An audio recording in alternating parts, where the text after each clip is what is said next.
तो 10 साल के बाद में अभी वाड़ी परिसर में चुनाव हो रहा है और जितनी भी महानगर पालिका है वहां पर भी चुनाव हो रहा है। हमारे साथ में बीएसपी के मान्यवर है, उनकी प्रतिक्रिया लेने के लिए हम यहाँ पर आए हैं। जानते हैं सबसे पहले उनका परिचय। तो सर पहले अपना परिचय बताएं।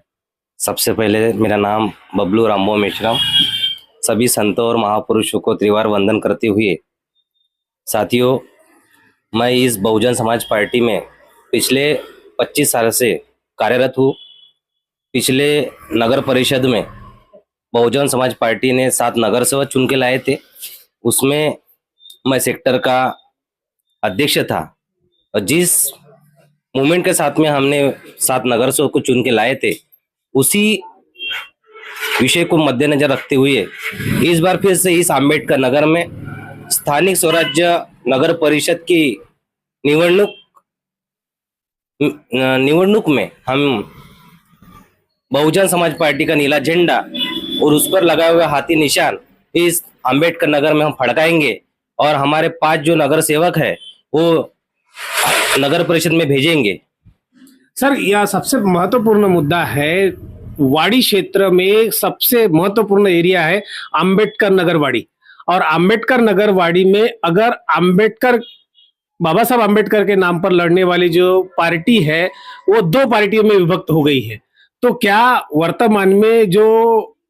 परिस्थितियां है, जो पहले 5 लोग चुनकर गए थे, क्या उसी तरीके की परिस्थिति वर्तमान में है? नहीं सर, भिन्न भिन्न लोग इस विषय पर कुछ अलग अलग टिप्पणियां दे रहे हैं, पर हम आपको बताना चाहते हैं कि हमने वंचित और बीएसपी को अलायंस करने के लिए बहुत फोर्स किया,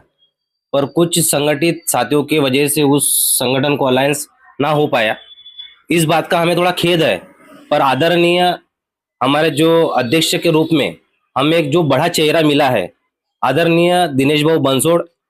ये हमारे वंचित के ही है, जो हमारे आज बीएसपी में उन्होंने प्रवेश किया और साथ ही इस 2025 की नगर परिषद की निवडणूक में वो अध्यक्ष के रूप में हमारे साथ में खड़े हैं। सर महत्वपूर्ण सवाल है, मैं जब लोगों में घूम रहा हूँ तो लोग सवाल खड़े कर रहे हैं, सामान्य वर्ग ये सवाल खड़ा कर रहा है कि 2 पार्टियां आपस में लड़ रही है, तो हम वोट किसको दें? सबसे पहले तो सभी ने ही यही चाहा था कि बहुजन समाज पार्टी और वंचित बहुजन आघाड़ी दोनों एकत्र आए, पर सीटों का जिस प्रकार से बंटवारा हुआ, जिस प्रकार से सीटों का जिस अलायंस के बारे में सोचा गया, तथापि दोनों भी पक्ष के साथियों को वो मंजूर नहीं था। फिर हमने उनको बोला कि भैया तुम अध्यक्ष के रूप में तो भी अपना एक कैंडिडेट खड़ा करो, तो उन्होंने उस पर भी भरोसा नहीं दिखाया। साथियों, हम लोग माइनॉरिटी के हिसाब से, पक्ष के हिसाब से हम तीसरे नंबर की पार्टी है। बहुजन समाज पार्टी इस महाराष्ट्र से लेके तो उत्तर प्रदेश तक, और उत्तर प्रदेश में तो आप जानते ही हो कि उत्तर प्रदेश में बहन जी के कारवा और कांचीराम साहब का मार्गदर्शन के माध्यम से जिस प्रकार से कारवा बना हुआ है, और अभी ही 9 तारीख की जिस प्रकार से रैली निकली गई, तो एक ऐतिहासिक रैली है। अभी वाड़ी में सबसे बड़ा लोगों के पास में सवाल है, वोट किसे किया जाए?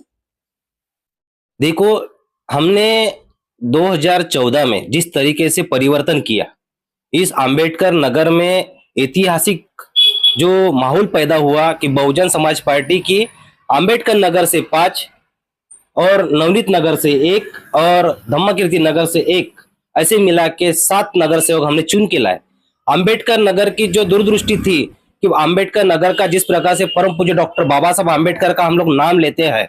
और उन्हीं के ही हम चेले हैं, उनके ही मार्गदर्शन पर हम चलते हैं, और उनके ही मार्गदर्शन पर जिस प्रकार से हमने विकास किया, हमने सबसे पहले अंबेडकर नगर में, अंबेडकर नगर का जिस प्रकार से नाम है, तो हमने सबसे पहले डॉक्टर बाबा साहब अंबेडकर का स्मारक बनाया। उसके बाद रोड नाली, ये तो एक नॉर्मल बात थी, पर उसके साथ साथ हमारे क्षेत्र में जो बच्चे युवा वर्ग है उनके लिए लाइब्रेरी नहीं थी, तो लाइब्रेरी का विकास हुआ। सावित्रीबाई फुले वाचनालय के माध्यम से हमने कारवा किया। आज उसी सावित्रीबाई फुले वाचनालय के माध्यम से कम 20 से 25 लड़के लड़कियां विद्यार्थी इस अंबेडकर नगर से सरकारी नौकरी पर जा चुके हैं। सर महत्वपूर्ण सवाल फिर से आपसे दोहरा रहा हूँ, समाज सवाल कर रहा है कि हम वोट किसे दें, क्योंकि हम बाबा साहब के चाहने वाले हैं और उसी पार्टी को वोट करना चाहते हैं, लेकिन 2 भाई आपस में लड़ रहे हैं, क्या करें? सर, मैं यही बोलना चाहता हूँ कि फुले शाह अम्बेडकरी विचारधारा का जो पक्ष है, उसी के ही साथ में तन मन धन से सभी मतदाता ने रहना चाहिए, क्योंकि जिस प्रकार से आप मनुवाद हमारे पिछड़ों के ऊपर में जो अन्याय अत्याचार कर रहा है, उसको भेद और मद्देनजर देखते हुए हमें फूले शाहू अम्बेडकर विचारधारा के पक्ष के साथ में रहना चाहिए। हमने हमारे भाइयों को, क्योंकि वो हमारे दुश्मन नहीं है, हमने हमारे भाइयों को बोले थे कि हम आपस में मिल जाए, पर कहीं ना कहीं किसी भावना को भेद में रखते हुए उन्होंने अपने से नहीं रहे। तो पर तभी भी मैं चाहता हूं कि भैया हमारा विभाजन ना हो। तो साथियों, ये थे बबलू मेश्राम जी, जिन्होंने